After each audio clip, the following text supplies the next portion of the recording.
Alright folks, welcome to another beer review, and today we're going over for the first time to Drop Project, and these guys are out of the Willow Business Centre in Milcham. Not too sure where Milcham is, to be honest, but it's got a CR postcode. CR postcode? Geography. But yeah, this was kindly dropped off with another Drop Project beer from Adam, aka MerseyBeers, and this is a collaboration with the wonderful Northern Monk, and this is called Journey, which is a 6.5% West Coast IPA. So, hop profile on this is Cascade, Centennial, Chinook, Citra, Amarillo, those classic hop notes. For the style, I've not had a West Coast for quite a while, to be honest, or an attempt at a West Coast. So that's what I find a lot of them are. They're not really sort of what I remember West Coast IPAs being like. But that being said, I have been like conscientiously drinking and reviewing beers for quite a while now, so it just bit of an idiot moment there. But yeah, I can't remember the last time I had like a really good West Coast IPA. So we shall see if this beer shall take me on a journey to the stars, or if it will just put me down in the sewer. A true wordsmith, if I ever did hear one. And I'm going to use my Northern Monk Teku glass, or Teku, I don't know how it's pronounced. But yeah, so it's a Saturday night. As I'm recording this, I believe a session of Hop City is going on, so it's quite relevant. Obviously the Hop Forward Festival, hosted by Northern Monk. And that's a dirty glass, isn't it, ladies and gentlemen? I lost my craft beer card a long time ago, so I can't hand it in. But yeah, beer in a glass then, and it looks a little bit pale for a West Coast. In fact, it looks more like on the... God, all those little bubbles. Go away. But mind you, no, actually, I don't know. I was expecting it to maybe be a little bit darker, but yeah, it's got that sort of amberish hue that we all remember IPAs used to have, with about one finger's worth of white soapy head, looking very nice in the glass. So let's see what we get on the nose. Ooh, big Ranch fruit pastels. And the local pub, the Out and Out, is fucking loud tonight. And I'm here stuck in my bedroom on my own because I'm skint, basically. And this time next week, I shall be in London for the London Craft Beer Festival. Basically, thankfully, most of it's been paid for. I've got my festival tickets paid for already. Train tickets are sorted.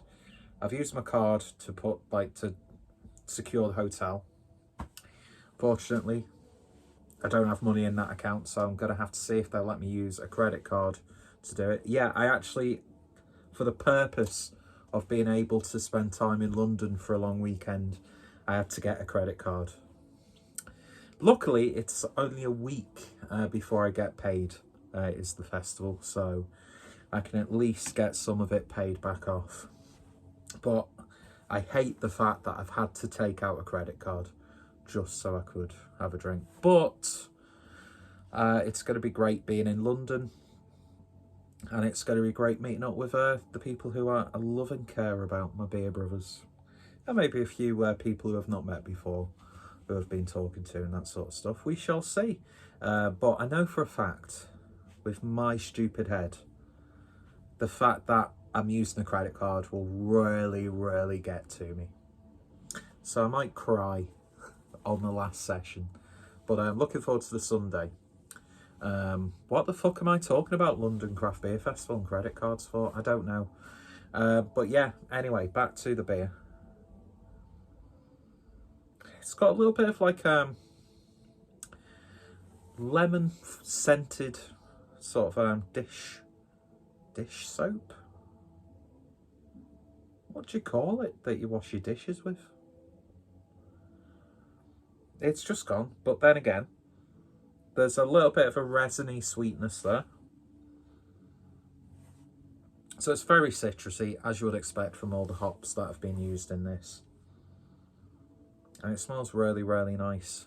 Washing up liquid, there we go. Cheers, Tony. Anyway, and cheers to you. Let's give it a taste.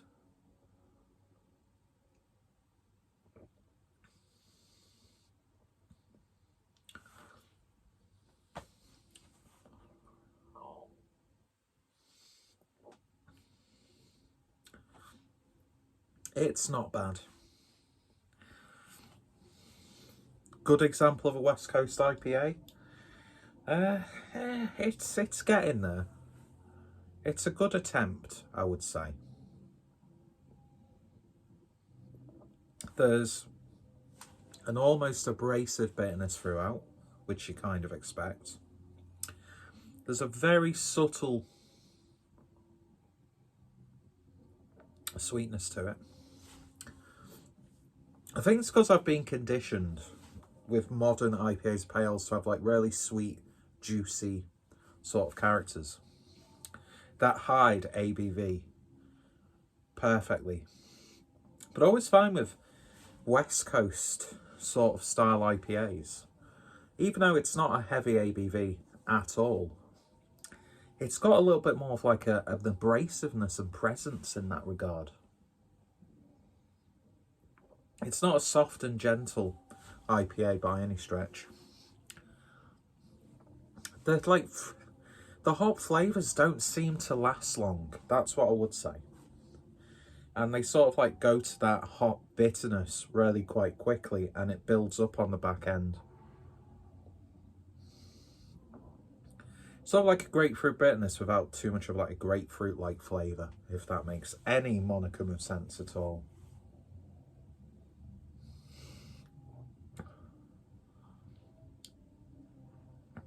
Medium mouthfeel. As an IPA goes, it's good. The hop, I'd like it to maybe be a little bit more evident on hop flavour.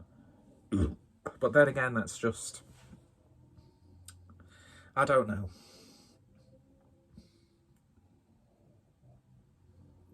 It sounds like I'm looking for excuses to shit on this beer. I'm far from it. It's an enjoyable IPA. Kind of takes me back a little bit. But I don't know.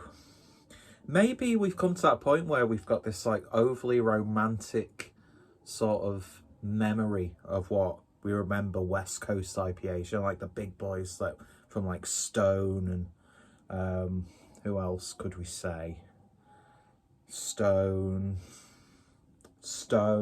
and Ballast Point.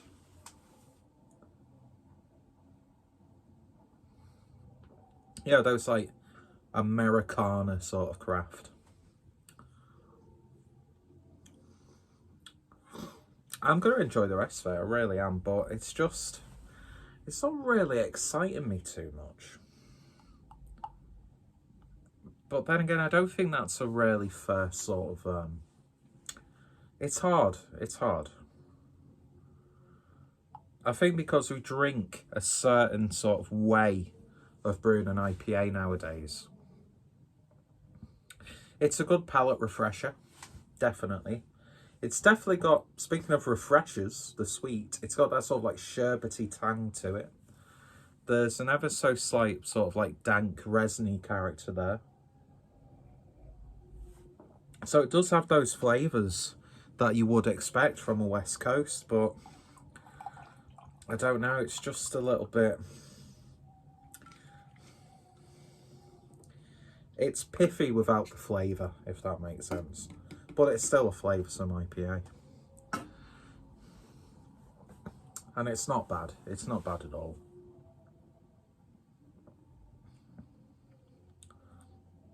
With all of it in the glass, I'm not sure if there's any sort of like particulates in there or anything like that. It does seem to have like a little bit more of a sweeter, citrusy flavour.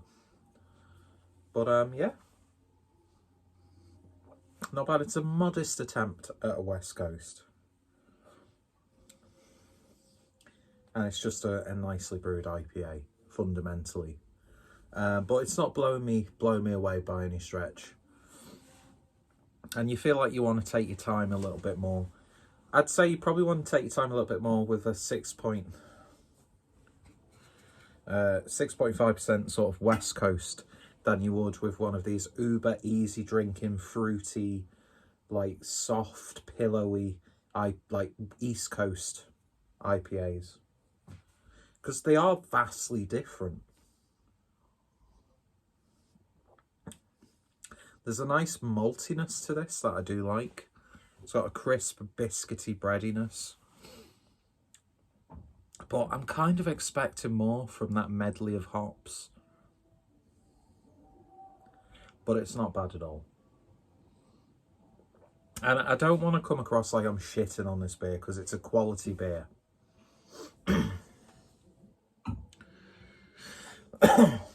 But I think it says more about me and my outlook than it does the actual beer itself. So I think this is one of those reviews that, well, actually you can disregard all of them if you wanted to. But yeah, try it for yourself. Definitely give it a go. And yeah. God, excuse me. I've got a double IPA in the fridge, which I'm looking forward to cracking open. Probably do that a little bit later. I'll probably upload these on the same day, this at the start of the day and then a little bit later on. But yeah, Adam picked this up from a bargain booze. The franchises in the Northwest seem to be picking up slightly. Shame my local one, about a 5-minute walk, is still quite wank. They had, what did they have recently that was mildly exciting, but then they stopped stocking it. Yeah, they had Elvis juice for a little while. They've got an interesting real ale selection. Plus, you can't go wrong with 3 660ml bottles of Warsteiner for like £5. That's not too bad. And they have started to stock Bud Light seltzers, which I don't mind. I don't mind a seltzer.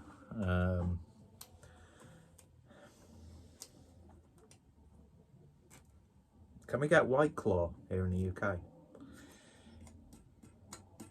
I might start dressing like a basic bitch who goes to Coachella and doesn't know any of the bands who are playing. You know, like modern porn, female porn stars who are all into anime all of a sudden.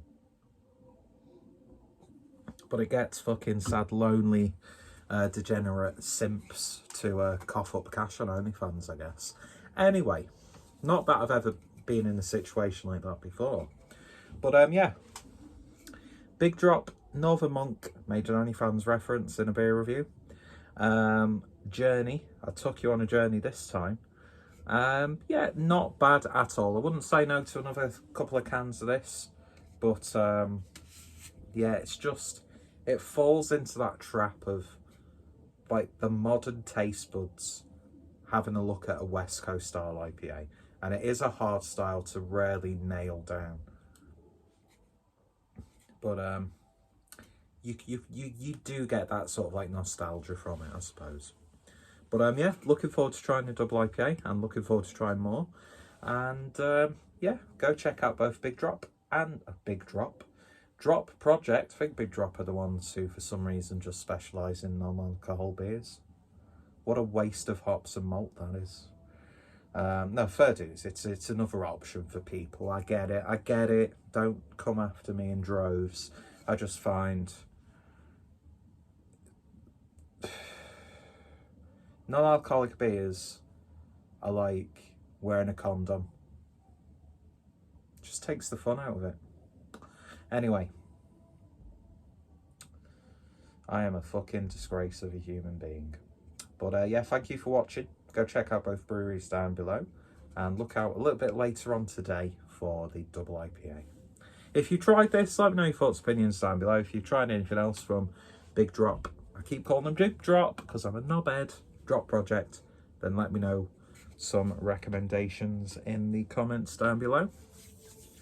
Cheers for watching. I'm an overweight guy wearing a green wolf sweatshirt that's probably 2 sizes too small for him and has terrible hair, but it's the Clueless Drinker channel. It's never going to be aesthetically pleasing, but I'm a charming chap in my own way. I'm not lonely. I'm not lonely.